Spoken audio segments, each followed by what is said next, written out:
ओम श्री परमात्मने नमः। अविनाशी तु त्वद्विद्वि येन सर्वमिदं ततं विनाशाय व्ययस्यास्य न कश्चित् कर्तुमर्हति। सर्वधर्म परित्यज्य मामेक शरणं व्रज। देवी सुजनों, स्वागत है आप सभी का वैदिक साधना केंद्र चैनल पर। आज हम चर्चा करेंगे भगवत गीता जी के दूसरे अध्याय के 17वें श्लोक पर। इसमें भगवान अर्जुन से जो बात कह रहे हैं वह लगभग पिछले श्लोक में जो बात कही थी उसका थोड़ा सा विस्तार और है। क्योंकि पिछले श्लोक में भी हमने जाना था कि अविनाशी और विनाशी कौन है। यहाँ पर भगवान कह रहे हैं अविनाशी वो है जिससे सारा संसार व्याप्त है और जिसका विनाश कर पाना संभव नहीं है। तो जिससे सारा संसार व्याप्त है वह एक परम सत्ता है, उसी को हम ईश्वर कहते हैं।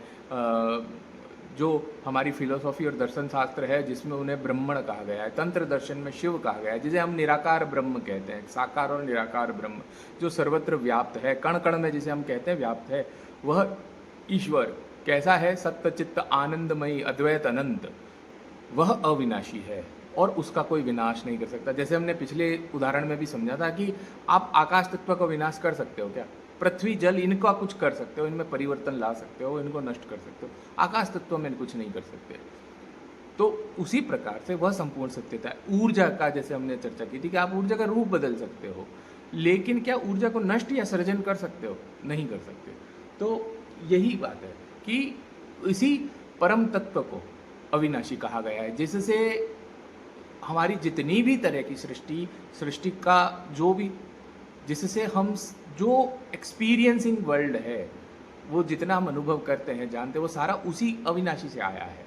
इसीलिए हम कहते हैं ना, हम भी ईश्वर के अंश है। आगे तो भगवान ने कहा ही है ममई वांछो जीव लोके, तो हम उन्हीं के अंश हैं। इसीलिए हम भी अविनाशी है। क्योंकि समुद्र का जल कहीं से भी लो, वो समुद्र का ही जल होता है। आप एक लोटा जल उसमें से निकाल लोगे तो क्या वो जल कुछ और थोड़ी ना हो जाएगा, वो समुद्र का ही जल रहेगा। इसी प्रकार से हम अविनाशी है। लेकिन हमारी दिक्कत क्या है कि जैसे एक उदाहरण से समझे कि जैसे घड़ा है, घड़ा बना तो मिट्टी से है, लेकिन क्या वो अपनी पहचान एक मिट्टी रखता है? नहीं।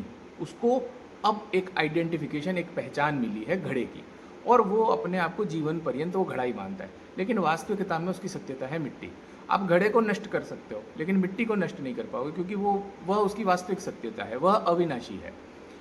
तो इसी प्रकार से हम जो हैं उस परम सत्य चित्त आनंद रूप से अपने अहंकार के द्वारा, अहम शुद्ध अहम जो होता है वो शिवत्व ही होता है, लेकिन उसके ऊपर जब हमने अपनी सीमाएं खींच दी है तो हम अपनी एक आइडेंटिटी रख रहे हैं।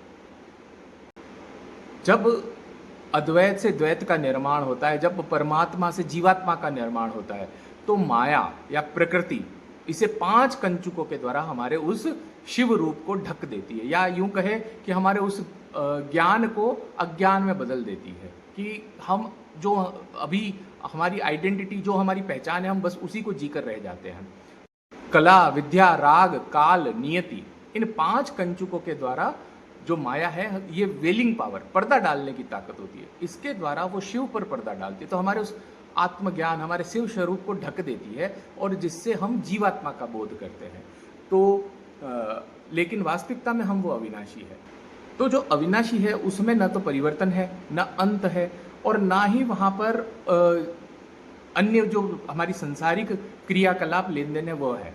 तो ये सारे इस जीवात्मा के हैं। तो हमारे जो सुख दुख, लाभ हानि, पीड़ा, हैप्पीनेस, और उसके साथ साथ हमारी जो इंट्रिंसिक प्रॉपर्टीज है, जलन, राग, ईर्ष्या, द्वेष, असंतुष्टि, अवसाद, जितने भी हमारे इस तरह की सकारात्मक नकारात्मक दोनों ही तरह के जो गुण या हमारी वृत्तियां हैं, ये इस मटके की है, उस मिट्टी की नहीं है।